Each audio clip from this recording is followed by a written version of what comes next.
We're as ready as it's gonna be, so I'm just gonna hit the theme music. I'm not gonna be able to hear anything. No. Oh, like.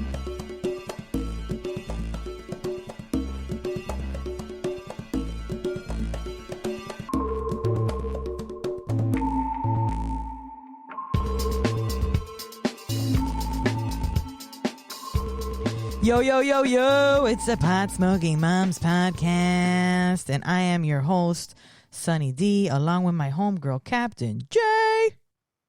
Hola. We're staying home this time. We're doing things a little bit differently. There's COVID in the air, and and so, I've come into contact with a few people recently. Actually, my husband, just his test results came back negative, so he's good there. Awesome. But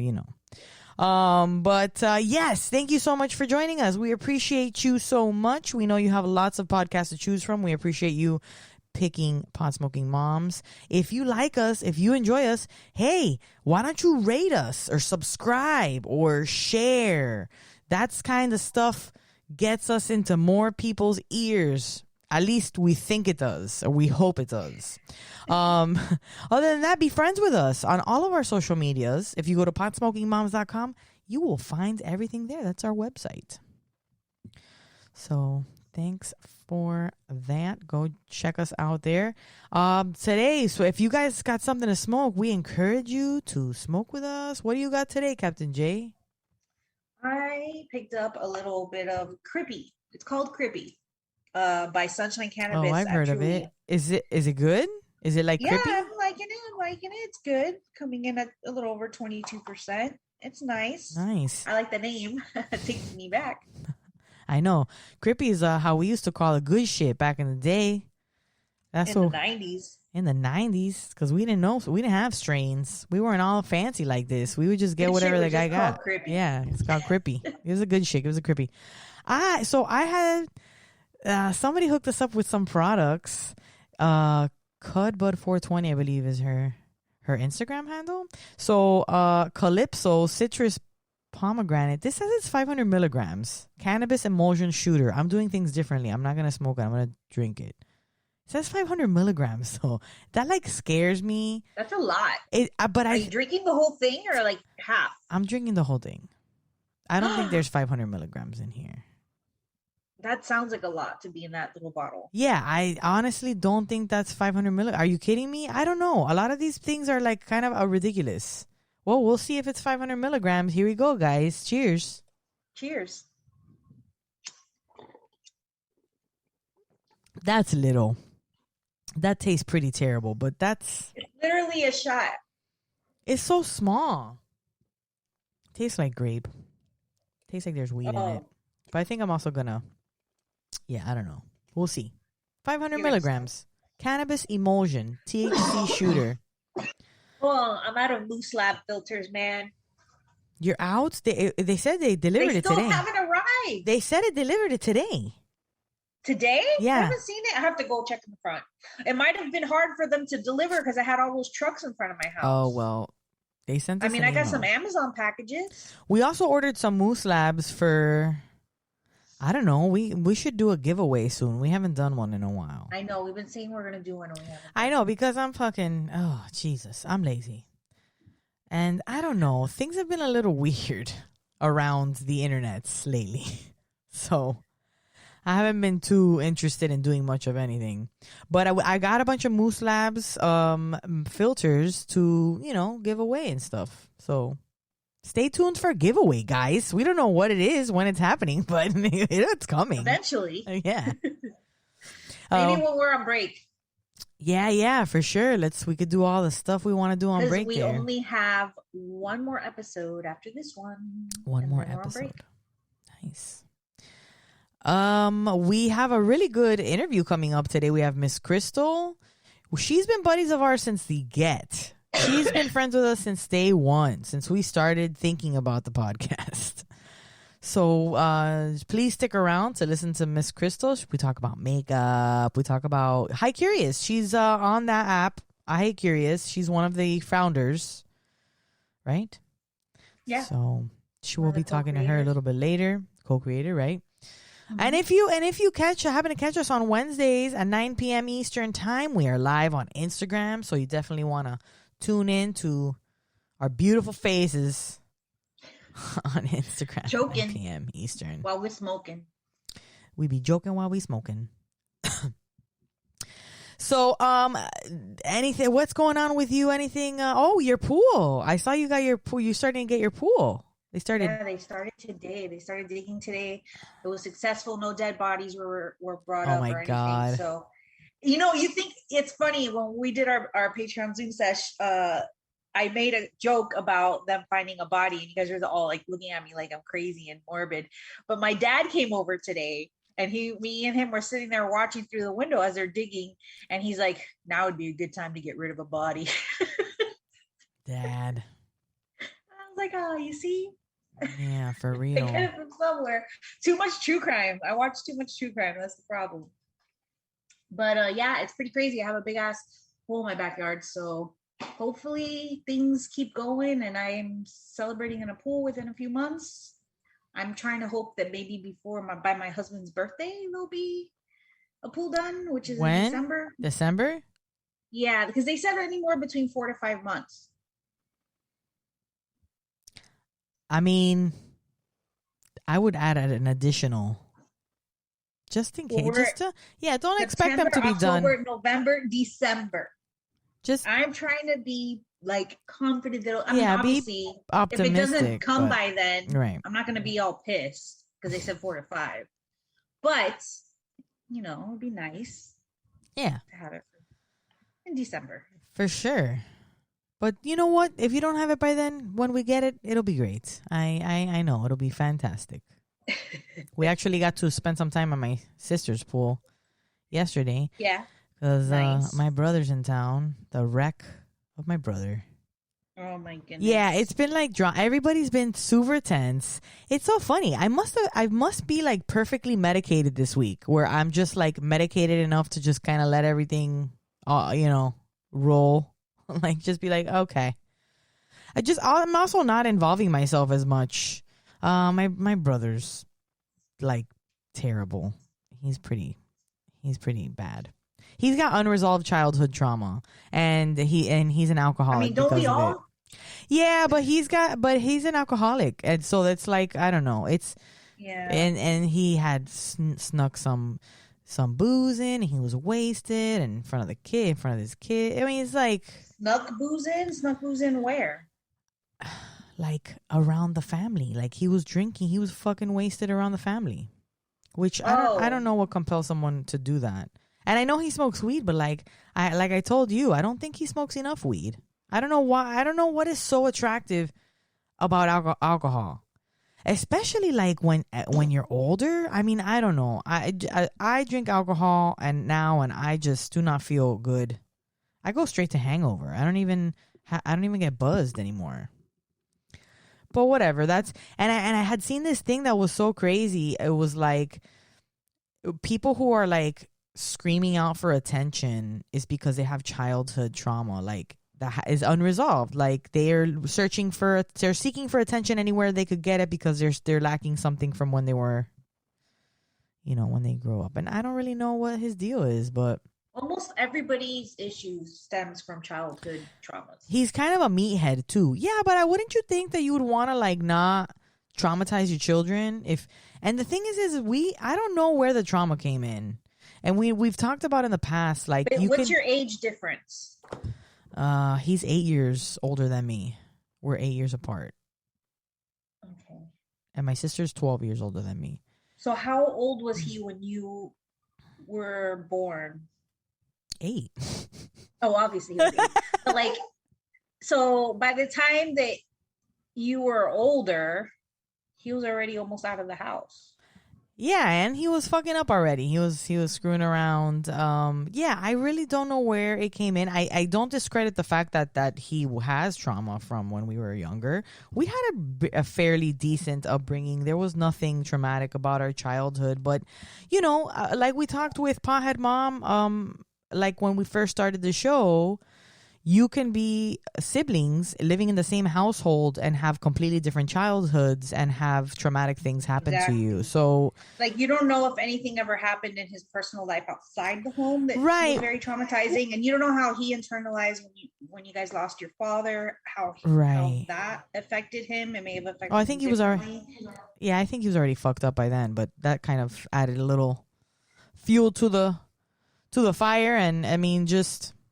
I don't know. He was a sports guy, and I'm sure he got a lot of pressure, and he was stressed out a little bit by, like, you know, whatever they were. Yeah. But, you know, either way, it does suck, and we've all been very anxious this whole week about him being here. We've wanted to see his kids, you know, my nephew and my niece, but like we don't want to have to deal with him. Like, just leave the kids and go away. Like, so. Whatever. It is what it is. There's a couple good movies we saw this weekend. I know you put Vivo here. That was really cute. I loved it.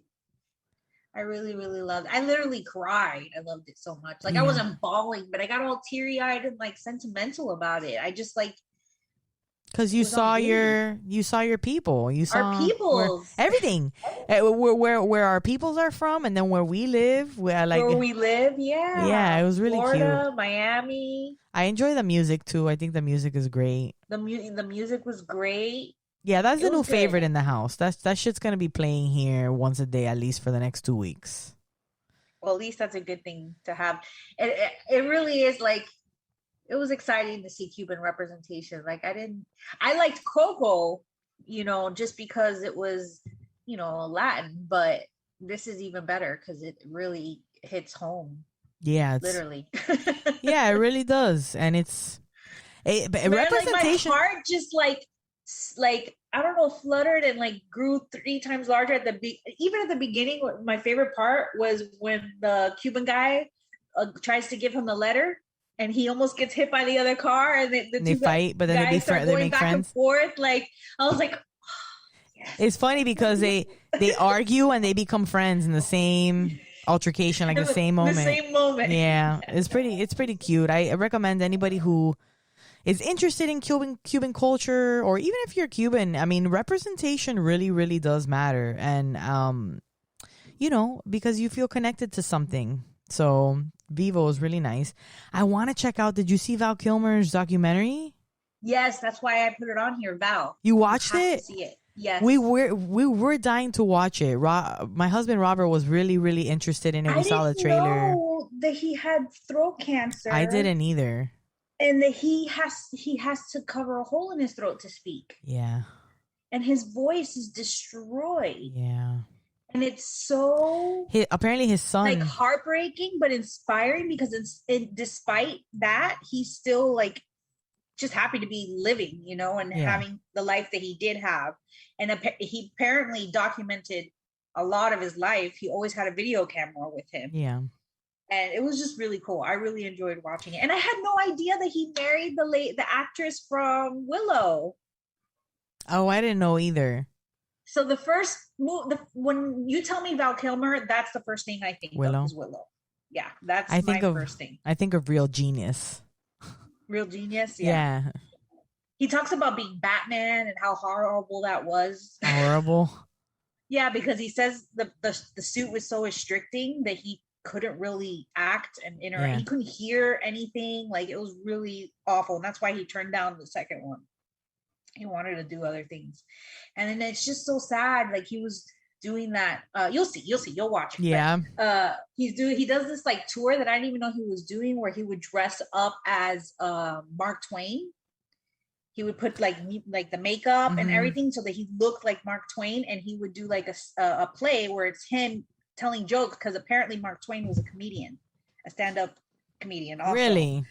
Yeah, and he does a bunch of like Mark Twain jokes and stuff, and like does like Mark Twain history and stuff like that. And I thought that was cool. And while he was touring and doing that, because he was trying to raise money to do an actual movie or about it, or a play or something, he found out he had his throat cancer.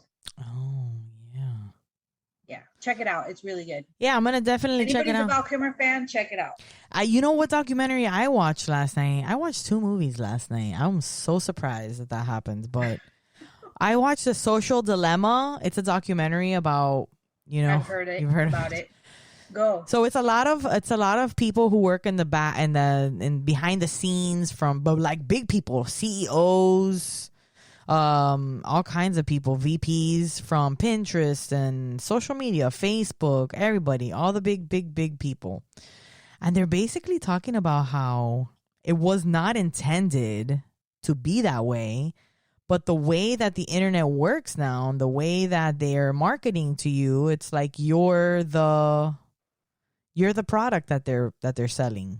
So it's really interesting because it's pretty much warning people. I mean, look, I've talked about the dangers of how social media messes with your mental health, and how I've had to kind of step away from TikTok a little bit and to try not to let that bother me, and numbers and stuff in social media, just because like you really, well, what is your aim, right? Like your goals are like making a lot more followers, getting people to listen to you, and then that can really fuck with your mental health. So they talk about that. They talk about how the internet's been designed to do that, and just. Don't they also talk about how the algorithm is like the algorithms have been so, like, have learned so much about so people well that they can pretty much predict what people are gonna do and shit like that. Yeah, that's crazy. Yeah, and then the way that social media is made is kind of like it hits your reward centers in your brain, so it's kind of like a slot machine in Vegas where you're kind of always trying to see what you gambling. Yeah, that's just like TikTok. You're trying to see if you're gonna hit it big, or you're gonna have a viral video or not. Right. So it gets to a place and that, you gotta check yourself. So it's interesting. It's really interesting. It kind of makes you, realize you gotta kind of separate yourself a little bit from it, because it could be very, very life changing. I mean, it just even the way it's all set up, it's kind of like they get you to do things. So I mean, it's nothing new, or at least nothing that should be new to everybody, but definitely a good documentary to check out, to be aware of, especially when your children are starting to go on the internet, because that can be really scary. Yeah, it's been on Netflix for a while. I always see it when I'm looking for something, and I'm like, I'm gonna watch it eventually. It's good. It's good. What was the other movie? The other movie I saw was let me pull up. It was a Mark Maron movie. You know Mark Maron? I don't know. He's a comedian. He's in Glow. He's a guy in Glow. Oh yeah, I love him. He's funny. He's super funny. The millionaire that's like funding it, right? That funds. No, not the millionaire. The guy who's coaching them. The main guy. He's not a millionaire. Oh, the guy that he hires to coach them. Yeah, the guy that's coaching the girls. Him, yeah. Oh. Yeah, it was pretty good. What is it called? I don't see it here anywhere. Spencer Confidential? No, that's not what it's called. Oh, okay, yeah. I'm just making sure I had the right person in my head. No, I'm trying to pull up what the description is. Anyways, yeah, he's good too. It's really funny because he works at a pawn shop, and then these two girls, they're like together. I'm trying to look for it. I don't know why it doesn't say it on his. Sword of Trust. That's the name of it. Sword of Trust. So Cynthia and Mary show up to collect Cynthia's inheritance from her deceased grandfather, but the only item she receives is an antique sword that was believed by her grandfather to be proof that the South won the Civil War. It's really crazy. It's ridiculous. Okay. It's really funny. The girl from Workaholics is in it. It was good. Oh, the super fan?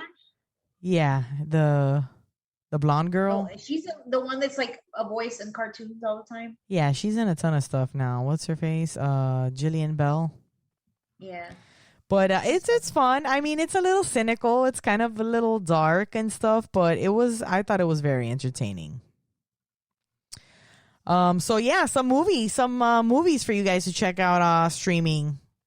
In the meantime, I also saw The World's a Little Blurry. The World's a Little Blurry, which is a documentary about Billie Eilish and her like rise to superstardom. Oh, okay.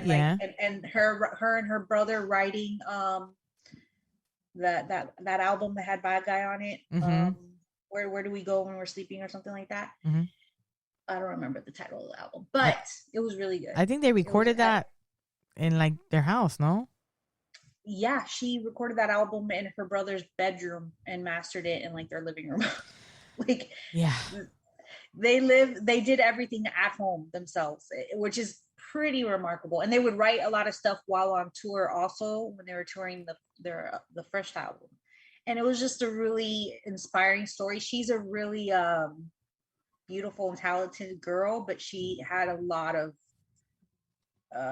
depression and stuff, which is what inspired a lot of her music, which is why a lot of it's very dark. But it's good. I'm like, how is this teenager so tortured? So it was really good. I enjoyed it. And then the other thing that I really enjoyed that was on Hulu is McCartney 321, which is just Paul McCartney with, I think the producer is Rick Rubin. He did the Beastie Boys stuff too. Yeah, they just go through a bunch of his music and they listen to it in the studio, and Rick Rubin like points out different things in the songs, and he reminisces about how they wrote that, how they came up with that, and talks a lot about his experience with the Beatles and stuff like that. And it was just so awesome to watch, and just hearing how they came up with a lot of their music and what inspired them and the things that they did together and stuff. It was really cool. I enjoyed that. Nice. Yeah, his last album's pretty good. We got the record. Last McCartney album. I'm gonna have to listen to it. I haven't listened to it yet. It's pretty good. There's a good Beck song. Oh yeah? He does a good song with Beck on there. Hey guys, you know what time it is?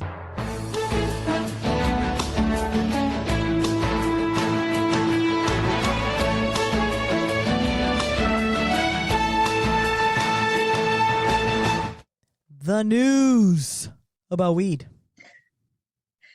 News nugs. All right. So senators vote to expand medical marijuana access for military veterans in key committee. A powerful Senate committee on August 4th approved an amendment that's meant to promote military veterans' access to medical marijuana by allowing doctors at the U.S. Department of Veteran Affairs to issue cannabis recommendations in legal states. Yay! Do the thing. Did I lose Hold you? on. The measure passed in the Senate Appropriations Committee on a voice vote. It would further prohibit VA from interfering with or denying services to veterans who participate in state legal medical cannabis program. Here's the text of the amendment, which is now part of a bill to fund the VA for fiscal year 2022. None of the funds appropriated or otherwise made available to the Department of Veterans Affairs in this act may be used in a manner that would, 1, interfere with the ability of a veteran to participate in a medical marijuana program approved by a state, 2, deny any services from department to a veteran who is participating in such a program, or 3, limit to interfere with the ability of a healthcare provider of the department to make appropriate recommendations, fill out forms, or take steps to comply with such a program. Awesome.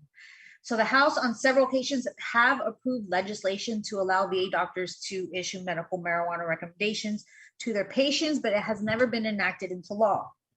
Some lawmakers have expressed concern that even if the VA funding provision were added, government physicians could still be penalized by the Justice Department if they filled out cannabis forms while the substance remains federally prohibited. Oh, here we go again. Multiple pieces of veterans and marijuana-specific legislation have been introduced this Congress. Representatives Connor Lamb and Peter Meijer filed a bill titled the Fully Informed Veteran Act in May that would simply allow VA doctors to provide basic information and resources about state legal cannabis programs to veterans. A pair of Republican lawmakers introduced a congressional bill in April that's meant to promote research into the medical potential of marijuana for veterans. That was filed one day after a bipartisan Senate bill was introduced, and on the same day that House members filed companion legislation to require VA to conduct clinical trials into marijuana for the treatment of PTSD and chronic pain. Last year, the House of Veteran Affairs Committee approved a prior version of that bill, as well as a separate proposal to allow VA doctors to issue medical cannabis recommendations to their patients in states where it's legal. Also in April, a bipartisan coalition of congressional lawmakers reintroduced legislation that would federally legalize medical marijuana for military veterans. So they're trying to do a lot of stuff for them, apparently.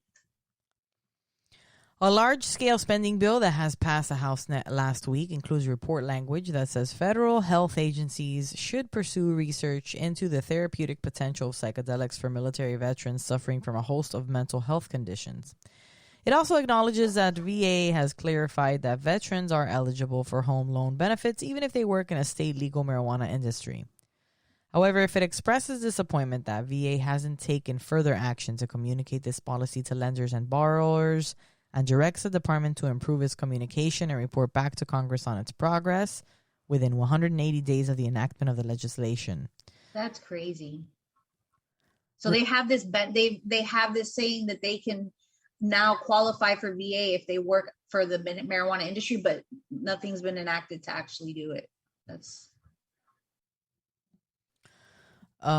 Representative Catherine Clark and other lawmakers have pressed VA on difficulties some veterans have faced in securing the benefit, with at least one constituent telling Clark that they were denied a home loan because of their work in the state legal cannabis market. That prompted the Congresswoman to circulate a sign-on letter and introduced an amendment to resolve the problem. Clark's amendment to address the problem was approved by the House as part of a previous defense spending bill, though leaders in the chamber agreed to scrap it after Senate didn't include it in its version of the legislation. The report also notes progress that VA has made when it comes to marijuana research. However, advocates have been critical of the agency in this respect. For example, VA offered written testimony recently opposing the bill expands clinical trials into the therapeutic potential of cannabis for military veterans with PTSD and chronic pain.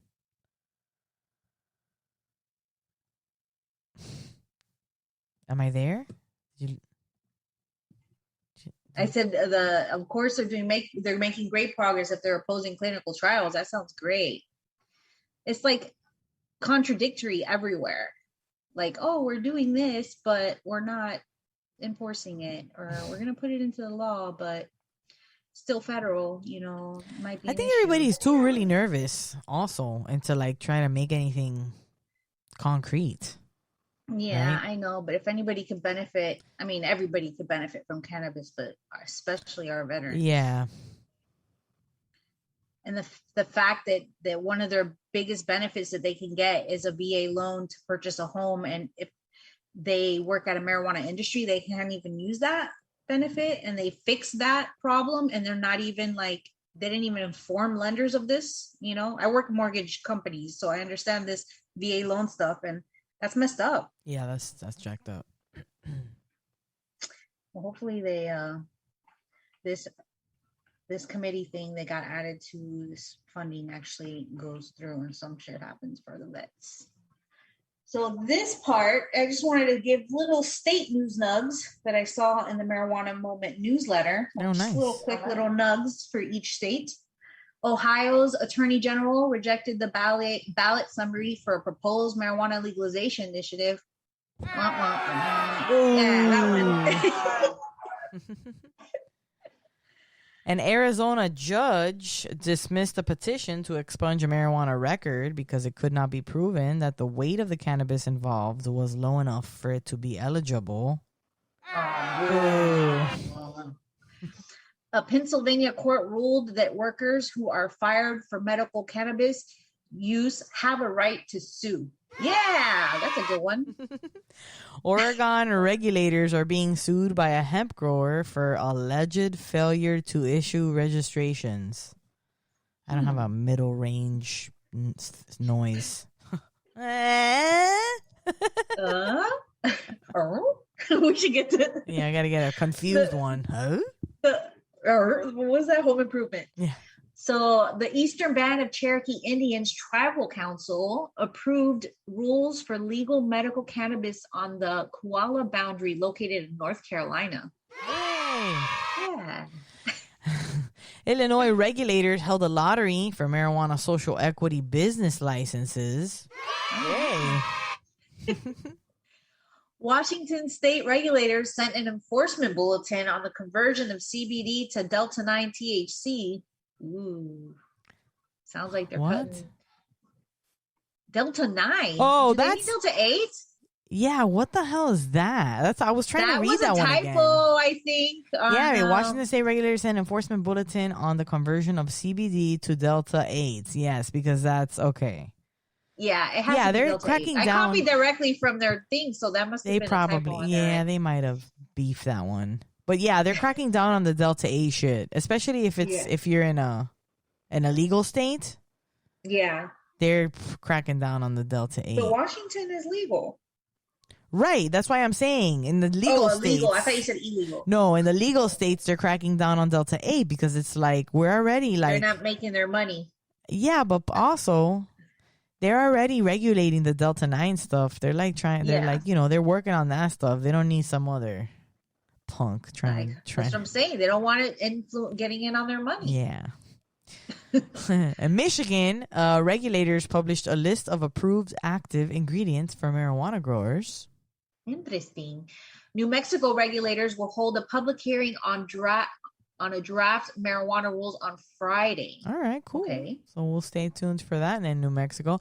And Alabama, as Medical Cannabis Commission, will hold its first meeting on Thursday. Yay! All right, Alabama. So Alabama, we're cheering. The South is getting in on the weed.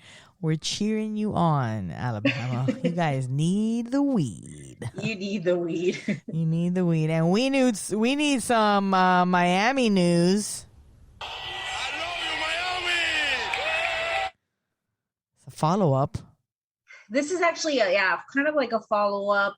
We talked a few months back, I think maybe in April or something, about like this potential catastrophic event that could happen where like millions of gallons of toxic water could spill into neighborhoods. Yeah. Over on the east coast of Florida by Piney Point. Piney Point is this reservoir that has all this toxic water. We'll read about it in the story. But apparently the Florida is going to try to sue that company's owners, even though they're just as much to blame. I actually started following this TikTok account, this guy Trash Colin or something, where he's constantly reporting on the red tide situation over there on the East Coast. They pumped I think it was I don't remember how many millions of gallons of this water into Tampa Bay. So this year the red tide is really, really bad. And here's the story about the lawsuit. Florida's lawsuit against the owner of Piney Point fertilizer plant property breaks down the many ways the state says HRK Holdings failed to care for the site. It's supposed to leave no doubt that that after years of struggling to maintain the complex, HRK left Piney Point open to disaster. But all those allegations, critics say, also read like a list of warning signs that the Florida Department of Environmental Protection missed before the crisis. Yeah, probably because their pockets were being lined. A leaking reservoir at the property this spring caused officials to order the evacuation of hundreds of homes and led to 215 million gallons of polluted water being dumped into Tampa Bay. The bigger picture here is the DEP failed, said Jacqueline Lopez, the Florida director of the Center of Biological Diversity, which has sued both the state and HRK Holdings over the problems at Piney Point. DEP failed the public, it failed the environment, and it needs to take a good look in the mirror and figure out what it can do better. A Florida Department of Environmental Protection spokesperson declined to comment for the story or answer any questions about the agency's oversight at Piney Point. She said the department does not comment on pending litigation. Easy cop out. Florida's interim environmental secretary, Sean Hamilton, in a statement Thursday, called the case a pivotal step towards closing the Piney Point for a good while, also meeting the agency's charge and dedication to holding HRK accountable. The lawsuit was filed in Manatee County and seeks damages from the company HRK Holdings. The state is asking the court to appoint an independent receiver to manage the site, impose extensive financial penalties against HRK Holdings, and help regulators recover millions. they've spent in scrambling to deal with the crisis. Florida spent $45.7 million on emergency contracting as of July 15th, according to the environmental agency. Fucking A, 45 million bones? That's just since July Shit. 15th to try to deal and mitigate. Yeah, they gotta go after these people for sure. The Piney Point property contains massive gypsum stacks totaling about 466 acres and built out of a radioactive byproduct of the fertilizer industry. The stacks contain vast reservoirs of contaminated water. Ugh. Our beautiful Florida. HRK Holdings, under agreements with the Department of Environmental Protection, is tasked with managing that waste. But the state's lawyers said the company violated those agreements and Florida law in several ways. HRK was operating under a consent order to get rid of polluted water at the site by February 2019, and it didn't. State's lawyers wrote the company never complied with the consent order and did not provide enough resources to dispose of the water. The company, which according to the state has previously filed for bankruptcy protection and emerged from that process, and which is now subject to a foreclosure action, has not put up enough money in an account to assure that Piney Point will be taken care of long into the future. Yeah, dude. How are they going to give any money to Florida if they're filing bankruptcy? So since 2017, HRK has repeatedly violated limits for contaminants in groundwater discharged at Piney Point, including sodium and radium. Those limits are meant to help ensure the protection of clean drinking water. According to its lawsuit, the Department of Environmental Protection regularly warned the firm of its financial assurance and water management obligations. HRK Holdings principal owner did not answer calls or tests seeking comment from Tampa Bay Times reporter, which is the story we're reading is from Tampa Bay. The company issued a statement earlier this year saying its employees notified all who would listen that it was struggling to handle water on the site and that wastewater ponds could eventually be overtopped. To insinuate that HRK has done anything other than what was required of and allowed by the state of Florida under authority of the numerous agreements and projects undertaken by the company is preposterous, HRK said in the statement. The firm also said that the plastic liner that tore, likely triggering the leak this spring, was flawed and installed while the state oversaw the property through a court-appointed receiver in the mid-2000s. Given HRK's apparent financial difficulties, some have questioned how much money Florida will actually be able to recoup. So they're just pointing the finger right back at Florida. Yeah, everybody's se están retrayendo la mierda. Nobody wants it. Everybody's just pushing the responsibility around. Yeah.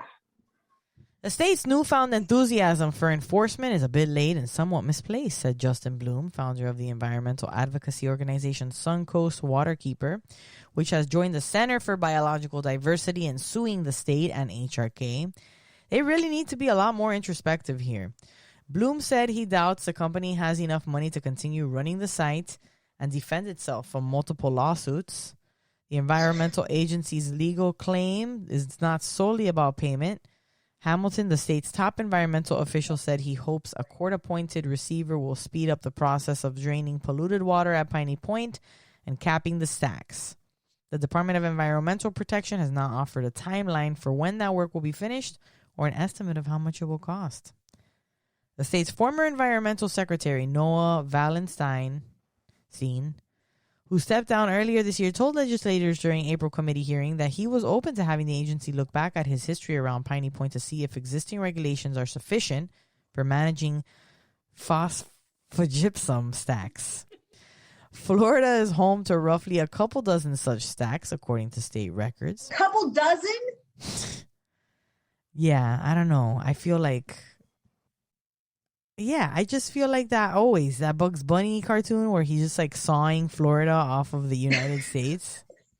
But it's just a toxic sludge. Just fucking cut it. Florida is home to roughly a couple dozen such stacks. Oh, we already read that garbage. According to state records. Yeah. We should 500 milligrams. What's up? We should always look for opportunities to make sure we're protecting the environment fully, he said. This is not the first time the state has promised to end the environmental threat at Piney Point, which has long held a reputation for spills and dumps that hurt the surrounding environment.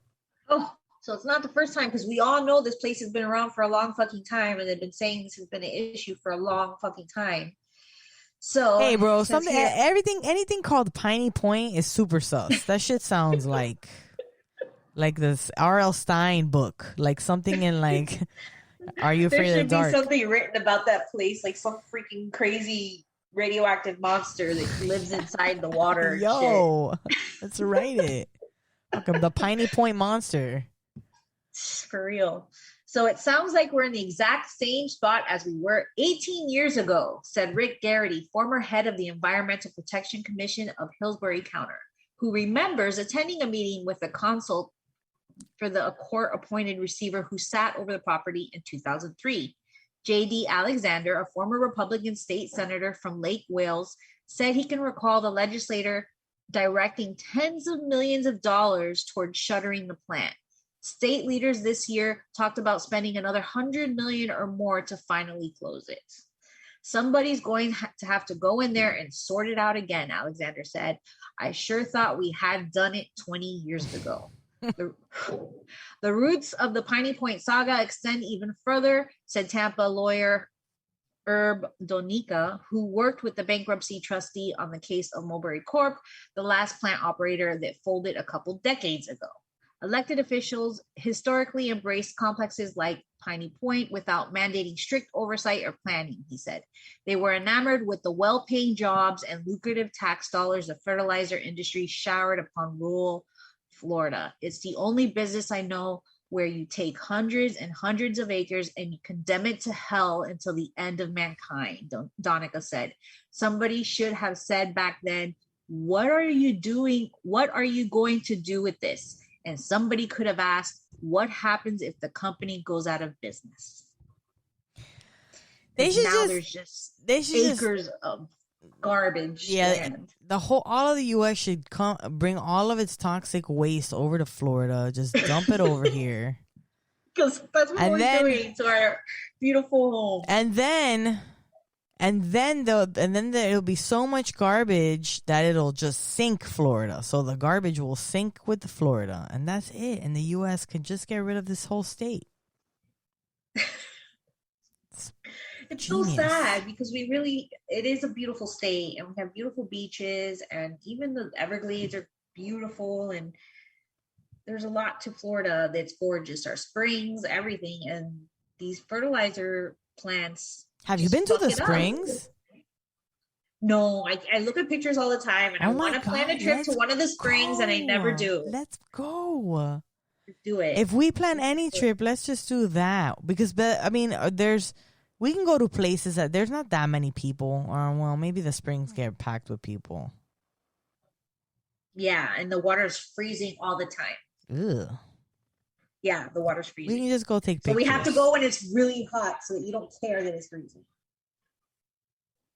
It's always really hot here in the fucking Satan's It's especially hot now in August. Super hot. Right. Satan's ball sack. Come on down to Satan's ball sack. I felt so bad for all the workers in front of my house digging my hole for my pool. I was like, damn, these people are dying out there. Were there any cute construction guys, at least? I mean, no. No? The cutest one is our friend Javier that we went to high school with. Oh, yeah. Damn it. And he wasn't one of the construction guys. He was just overseeing to make sure they don't disturb that pipeline I have in the back. Dude. He literally just had to sit there and make sure they got nowhere near it. That's all he did? That's all he did. Wow. He had to sit there and make sure they got nowhere near it. He had to watch the entire process to make sure. That's how serious they are about that pipeline back there, because it pumps like gallons and gallons of like jet fuel. If that shit gets disturbed, I think it blows up the block. Jesus, yeah, I would definitely be concerned about that. More so than any dead bodies. Dead bodies don't want to blow up a whole block. Dude, I saw a shirt and I freaked out. I was working in my office and I kept looking back because they're digging the hole and then they bring the dirt out to the front and they put it in the dump truck. And the guy was pouring the dirt into the dump truck and I saw like a dirty shirt, like some shirt that must have been buried down there for some reason. I'm like, why is there a shirt Who knows? But there was never a bones or a body or anything. But it was very strange to me. There was a shirt. I would really the dead body situation would be at the back of my mind. I would really be concerned with the pipeline thing, whatever that is. Well, they were nowhere near it. Okay. They were nowhere near it. I knew it was fine. They wouldn't have allowed it if it wasn't safe. Well, apparently we don't know that for sure with Florida, because apparently, you know, Noah, we destroy our state, but they don't want to kill off half of Hialeah, so it's okay to destroy our drinking water. Oh, this hope just erase all of Florida, please. I've always been embarrassed to live here. I have seriously, if you are interested, any of you listeners are interested, I have a vlog of like eons ago, back when I vlogged once every year maybe, because I was not consistent with that shit, but I have a whole thing where I talk about how bad Florida embarrasses me. Florida's the worst. There's so many. We're not Florida.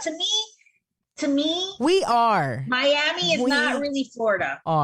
We are. Miami's not Florida. Because we are our own separate state down here. I feel like, yes. I feel like for diversity's sake, we live in a side of town that we will not be persecuted for being Hispanic. In fact, we will be celebrated for being Hispanic, which is great, because when you travel further north and you open your mouth to speak, everybody looks at you like, where did you come from? But, we don't travel outside of these here bounds very often. But I feel like we still have a lot of Florida stigma to carry around. For sure. Because a lot of really crazy shit happens here too. The guy that ate the guy's face. The guy that ate the guy's face. What about the lady who was doing butt implants in her apartment with fucking what is this? Cement? Oh my God. I didn't hear that story. Oh my God. It's right. Oh my God, it's right. Oh Lord. All kinds of wonderful stories here out of Florida. Toxic. I would be so funny if we made a story of like the toxic chemical sludge. The Piney Point monster, like you said. Monster, and the people affected by that. In the next episode, no. But we got a really fun interview with one of our ride or dies, Miss Crystal. We talk about makeup, we talk about weed, we talk about Hi Curious. Basically, another app to get away from all of the stigmatized. I mean, because honestly, we're gonna, people on the apps are gonna constantly be persecuted for showing their cannabis and all that kind of stuff. So, Hi Curious is an app that they love the weed over there. They encourage it, as a matter of fact. They encourage it. So, we hope you enjoy this interview with Miss Crystal. What's up, Crystal? Yeah, nice to meet you. Nice to have be here and schedule time to have a whole ass conversation with you. Yeah, we met you before in real life, but it was just like in passing because it was, at this festival. I know. We couldn't really like have a good, hearty chill sesh. I know. You guys are hard at work. Yeah, man. I know. I feel like that's all we ever do. Even we're moms, and what our downtime is like working on. You do content creation.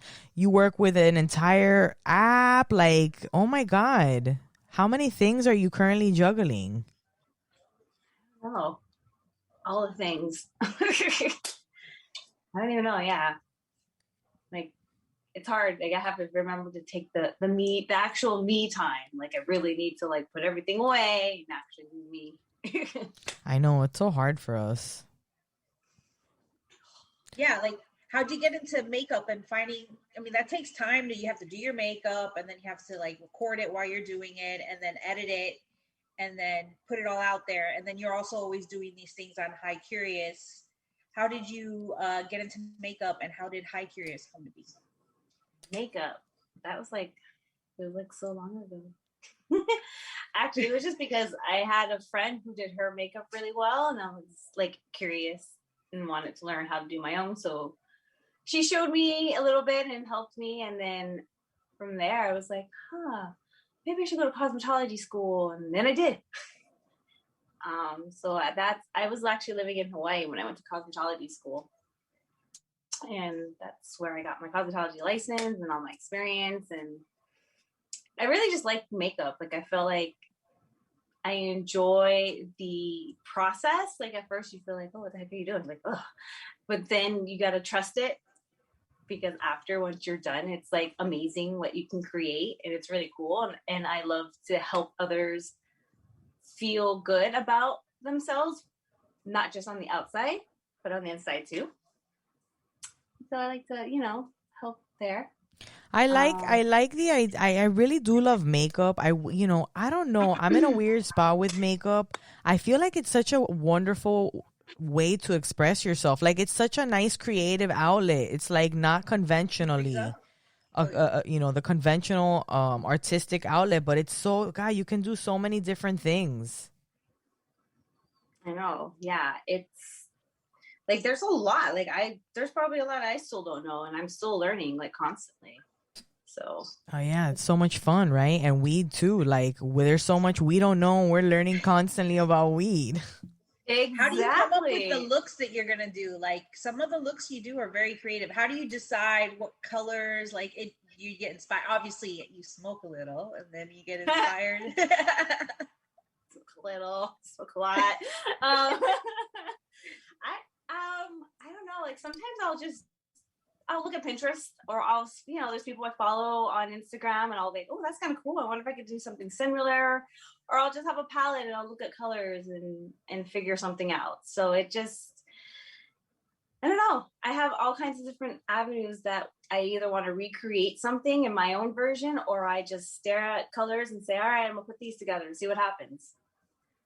Yeah, or like you see a movie and you get inspired by like one of these artsy fartsy movies. Like, I love the Great Gatsby. Like, you see one of those movies and you're like, oh, I'm gonna create like a classic 20s look or something like that.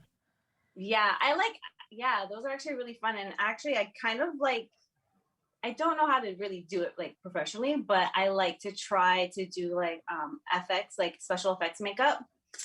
And it's really fun. Like, I would love they actually have like little schools that teach that specifically. And I know that there's one in Fort Lauderdale and I think Miami. But yeah, I just kind of experiment. And when I see like behind the scenes of those things, when they're creating the special effects makeup, I'm like, oh, that's so cool. Like, I want to learn how to do that. But then I also put myself down. I'm like, I don't know. Can I do prosthetics? Do I want to do prosthetics? Like, I don't know how far into that I want to get into. You can play around with it. That's fun. Liquid latex is a lot of fun and will save your ass. You could do all kinds of shit with liquid latex. Yeah. If you wanted to get into that, where you're located would be really good, because you're by all the theme parks. And like, I have two friends that went into special effects makeup, and they worked at Universal for a while before they went on to do other things. And so there's a lot of work at the theme parks and stuff for that. And it's really cool. I've seen like a really cool like competition show called Face Off, I think it's called. I don't remember what it was, where they compete. And that my friend competed on that.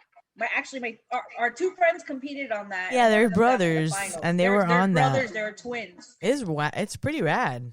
Yeah, nice. That's so cool. So if you wanted to get into that, you definitely have opportunity there in your area. And you combine how do you combine makeup and weed? Like, what do you, I mean, obviously, okay, we all know smoking it is therapy. Smoking and doing your makeup, I think, to me, there's moments when you blast the music, you smoke a nice bowl or whatever to get you in the right place, and you do your makeup, and it could be like so therapeutic. Yeah, no, I just think it helps definitely. Like, already doing my makeup is fun, and then I have music, obviously the one to get me in that mood, and then I just smoke and I'm like even more relaxed, and I'm more like focused about, and I'm like more, I feel like I'm more creative. Like, I'm more like, all right, let me get into the jive, and I just, it helps me.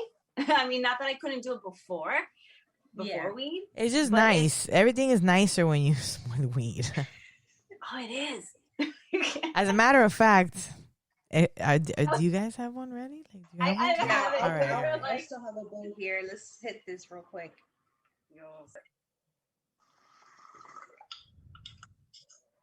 Aww. We officially smoked together. Oh. I've been wanting to do that for a long I time. know. You've been one of our homies since the beginning. You've been there since the beginning. Like, you're one of the first people, I would say, that we really got to know when we first got started in this whole endeavor. Like, how did you even find us? Oh my God, I don't even remember, honestly. No, I wish I could remember. Maybe we found you. Yeah, maybe we started following you first. I don't even remember who followed who first. Yeah, were you even like out doing cannabis stuff when we first linked with you on Instagram? Because I remember you on Instagram when You know we met what? you. I don't think I was. No? No, I don't think I was yet.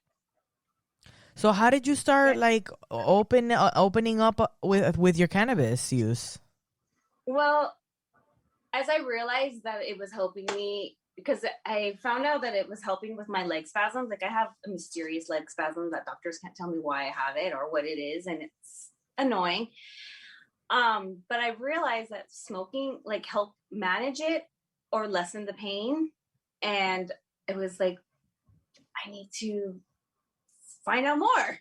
Like, obviously I like cannabis, but like, wait, it's actually helping with something like I didn't know how to help it. And yeah, I just started kind of like researching and doing documentaries, watching documentaries, just doing my own research. And then I was like, you know what? And then I found other cannabis moms and people on Instagram. And I was like, these people are like advocating for it, and they're teaching and educating, and I'm learning all these things are true. I want to do the same thing, but how am I going to do it? And I was already doing my makeup videos, and I was like, what? And my best friend was like, let's just do cannabis and makeup, like smoke while you're doing your makeup. I was like, you could do that, but I don't want to just be like pretty face, just smoking. Like, and I don't know how to explain it. Like, I just don't want to be like sexy girl was just smoking. Oh yeah, like you didn't. I know you wanted to. Okay, so I think I know what you're saying. Like, you kind of found a niche, but you didn't want the niche to define you. You didn't want to kind of walk yourself into a creative corner, and just define yourself by this one thing, right? Yeah, right. Yeah. So like, all kudos to those girls who do that. Like, I wanted to do something different, but yeah. So I decided the best way for me to be able to come out on social media was getting my medical card, but that was really scary. I was like, I don't know. You get very anxious. I It remember is very when anxiety you reached out inducing. to us and you asked us about getting it. Yeah. Yes. And I was like, go for it. Why I got it. Yeah. Because I was so nervous, and you guys, I listened to your podcast and I listened to you talk about it, and I was like, I'm going to ask them. Should I ask them? I'm going to ask them. It took me, I don't know how long it took me to actually ask you, but I finally did it. With all the weed I have, I was still anxious. Was it easier than you thought it was gonna be? Like, it was. I know. I feel like you kind of also like you make it. I don't know. I feel like you make it more than it is. So you kind of build all this anxiousness around going to do it, and then when you finish it, you're like, oh, that was easy. It was bad. We grew up with DARE. We grew up with like all these people saying it's the worst thing ever, and the idea of trying to go to a doctor and tell them that you need it, like, it's hard to wrap your head around that. And yeah, and to be honest, I was like thinking, because I hadn't been to a doctor like in a really long time, honestly. Like, I go if I'm sick or I really need them. Just I don't really go. Probably should, but I was like, oh no, I hear they're gonna you. ask for medical records. I don't have anything recent about my problems. Like, what are they gonna do? And yeah, it was easier than I thought. Yeah. All that, and then I'm like, oh, okay, cool. Yeah. What? So if you're in Florida and you're kind of wondering what should I do about my medical card, hit any of us up and we'll like psych you out. Like we'll amp you up. I didn't mean psych you up. We'll like hype you up. Psych you up. I know, psych you out. No, we'll sell you a fake cannabis card. No.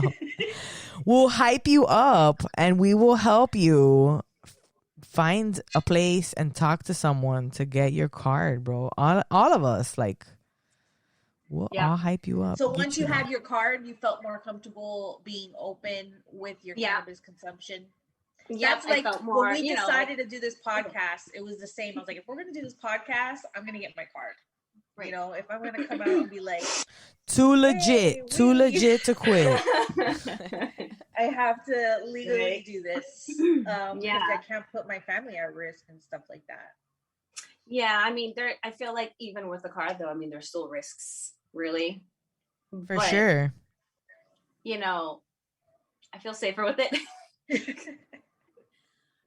But regardless, like, I know that it's a plant and it's helpful. So if you don't like it, fine, whatever. But don't come at me just because I'm doing it and you think it's wrong. Like, get out of here.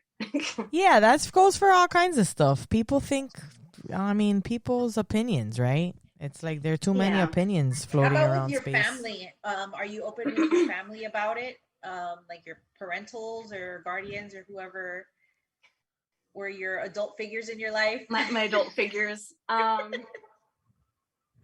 I'll say my in-laws. Or in-laws, yeah. My in-laws. I don't think they really know.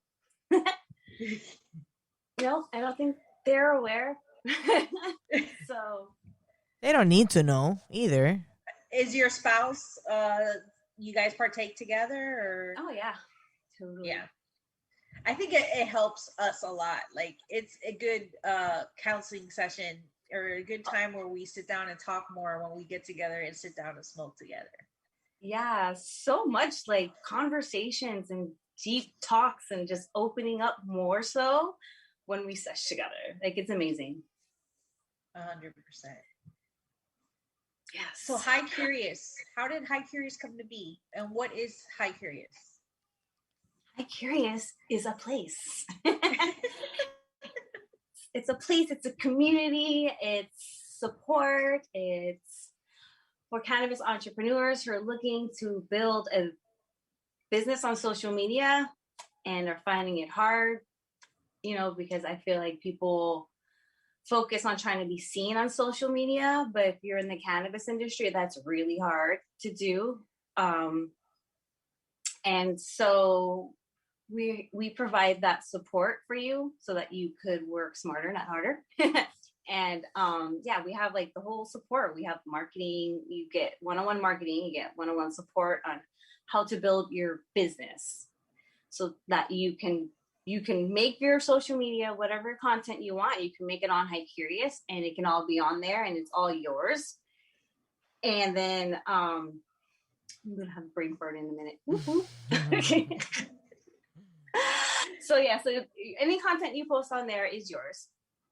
And then you can then take that and have subscribers. It's just a whole, I don't know, it's like a lot. Like you have to be there to really be a part of it. So it's also just a community. It's like a vibe. It's different. We have lives like every day from different people from all over the world who teach and educate, who do crafts. We have Amy Mothercraft who has her community on there. We love her. Yeah, she's amazing. Her. Yeah. Is she doing Crafter Dark on there? Yeah. So she's building her community over there and she has her shows on Thursday nights. Thursday. That's today. Wednesday. It's on Wednesday nights that she does her shows over there. Because she's been having troubles herself, you know, when you're trying to do things on Instagram or Facebook or any of these other social medias, you know, they shut you down for things. Even if you're not even actually touching the plant, they will shut you down. And you can barely get like funding and promotions if you're in the cannabis industry. You know, you don't have payment plan providers because you're cannabis and you're federally illegal. So it can be really hard and frustrating to try to build your business and you don't know where to go and you feel like you're all alone. At High Curious, we're here to help you, to help build it, to help guide you. If you need assistance, we're going to help you. And consistency is key and it's hard. And a lot of people don't necessarily want to do the work. Like as an entrepreneur, you have to work 24 hours pretty much. You guys, I'm sure know, like. You know, I saw a TikTok. Girl, I saw a TikTok recently where someone was like, I don't want to work 9 to 5. And then they close their laptop and then they open it up and they're like, I want to work 24 hours a day. And it's like a small business owner. Like, it's like, yeah, your passion. I don't want to have to just work 9 to 5. I could work 5 to 9 if I want to. Yeah. So, I mean, like, it's hard. And sometimes you feel like you're alone and you don't know where to go. And it's hard to find the support that you need. Validation, too, is a lot these days. So, yeah. And you guys, a lot of people that come over there to High Curious, they feel more seen and they feel more noticed and the support is there. And so that's what's different. Like, there's no other like cannabis tech company out there that's doing what we're doing. yeah, that's awesome. I seen you guys growing and stuff the last How few many years. users are you guys at now? Do you know? I don't remember offhand. But we're growing like daily, and we have like a challenge thing going for those entrepreneurs and those people who want to build communities and get paid subscribers, because you can get, basically you get your subscribers, you get paid. You have like a built-in like Patreon, basically, I think, right? In a sense, yep. Pretty much. And then we can build your tiers on that. So yeah. And so we have like a challenge for everyone, and there's like a game board and everyone's playing along to build their brand and their business. And it's really neat. So it's really cool to see everybody. That's fun. And it sounds like there's a lot of camaraderie. Everybody's kind of cheering each other on and stuff, which I feel like is such a great part of the community. I mean, you know, obviously there's different facets of the community, but there is a lot of nice support and people like cheering you on, you know, hyping you up, telling you can do whatever it is you do / cannabis style. You know? Yeah, sometimes it's hard to find your peoples in real life, so you kind of find your community online and find other like-minded people all over the world. Especially these days. Yeah, it's crazy. It's like you find more support online than you do in real life with your own friends and family sometimes. Yeah, I feel like that too. I feel like for years and years, I mean, like, granted, I was performing locally, but yeah, I think my friends and family were like sick of hearing my shit. And then I was like, oh, and I think that's why it died down for me and I just stopped performing. And then when we did Pot Smoking Moms and we kind of wanted to start anonymously a little bit at first, it was cool because we had to like build up something out of nothing. And it was so interesting how people were like really supporting. We were really inspired by seeing all the other moms that were being open. And that inspired us to be a little more open, show our faces, to really connect with those people. Because I didn't even know this whole cannabis mom community existed. It was like a snowball effect. Yeah, right? Where you saw and you were like, oh, she's doing it, I could do it. Oh, she's doing it, I could do it. And then, we all were like, yeah, you can do it. Oh, yeah, you can do it. Let's do it. You're a good mom, too. Yeah, you're a mom, too. Yeah. Exactly. Yeah. Yeah. That's exactly it. Moms are a different breed, though. Moms, like... You moms get shit done, bro. Do. That's for sure. It's funny whenever we smoke weed. Yeah, exactly. It's like breaking. We get shit done. Exactly, breaking stoner stereotypes. Yeah, tired of those people. Oh, weed. I'm just gonna be lazy and not do anything. Yeah. Okay. Yeah. You stoner, get up off your ass. So do you go to Disney a lot? Since you live right next door. How was that close? Obviously, maybe not as much now. There is a freaking pandemic, but yeah. I love Disney. And we had an annual pass, and I was going all the time with my daughter, and I'm like the big kid there. I'm like, oh, let's go, come on. It's more for me. But I was that close. Ooh, I'd be there every weekend. I know, we'd be chilling with you. Let's go have dinner at Epcot tonight. We'd all be chilling, smoking our vape pens in the bathroom. Yeah, hiding in the bathroom. Did you see they announced the new Star Wars hotel? What they released pictures and the pricing on that shit? You have to be rich to go there. It's another one of those freaking like Grand Floridians where it's like ridiculous prices. Bro, but I don't understand how how can a family of like, let's say like a standard, like maybe a family of 3 or 4, how can you pay to constantly be staying on property? Man, that shit is expensive for little rooms.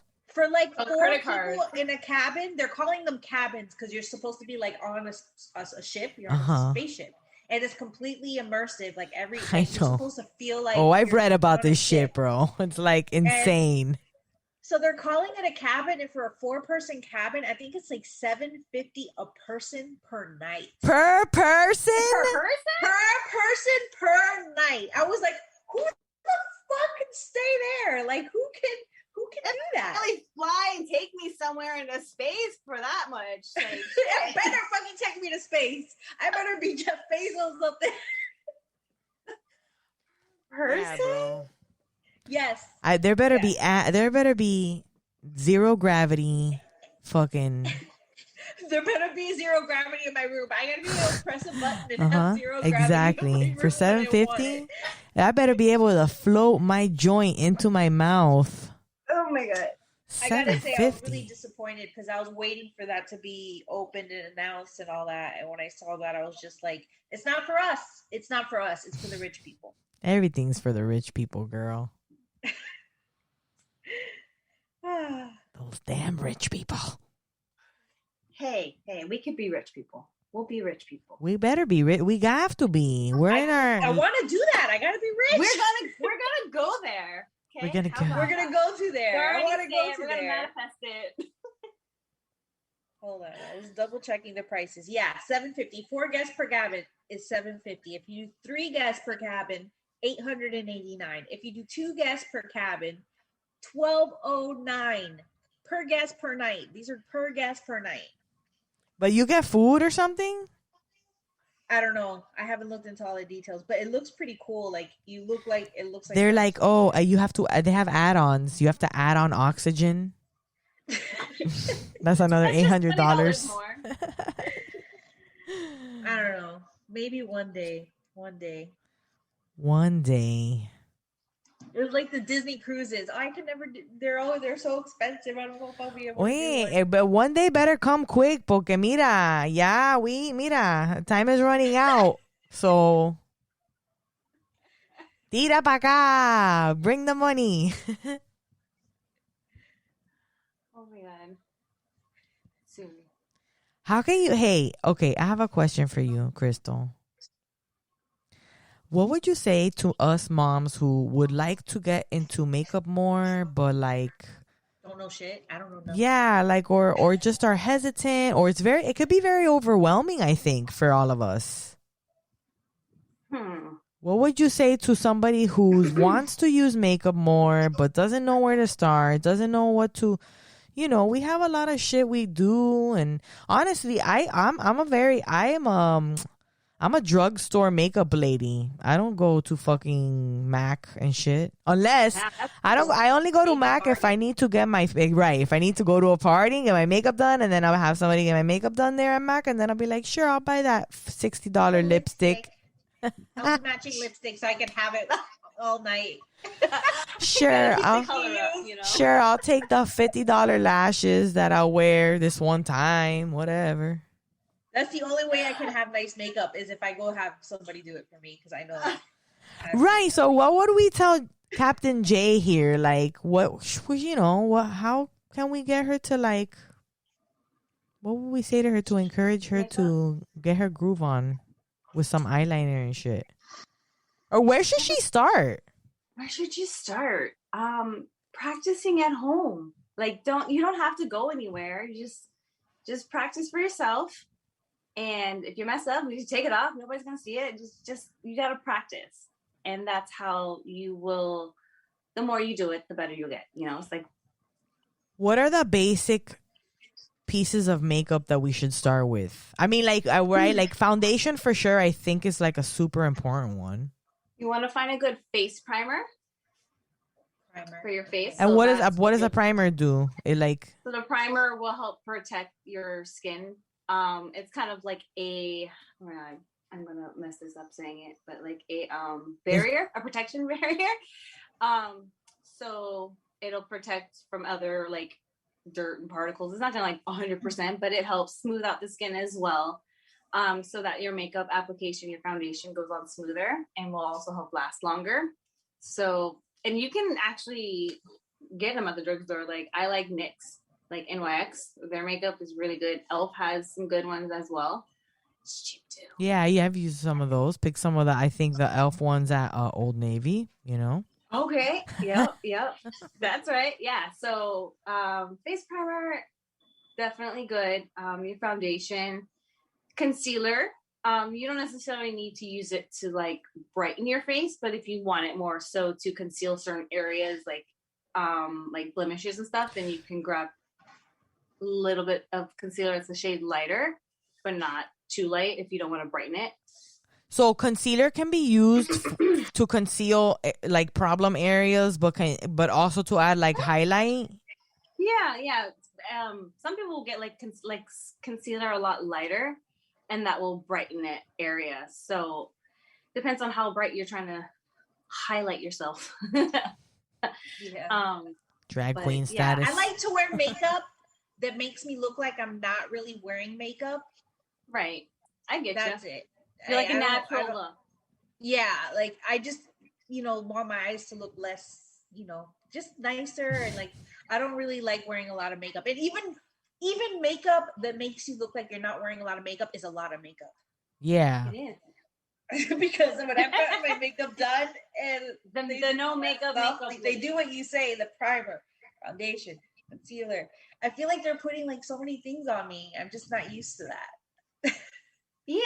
I mean, it'll take time for you. Yeah, you gotta get used to it. And then but it comes out so beautiful. But you gotta wear it a lot to get used to it. I mean, like at least more often than you do, Jay. And they're probably not necessarily. You don't necessarily need to do everything that they do at the department store. They're doing what they do because they got to sell you makeup. Yeah. So they're gonna add on everything.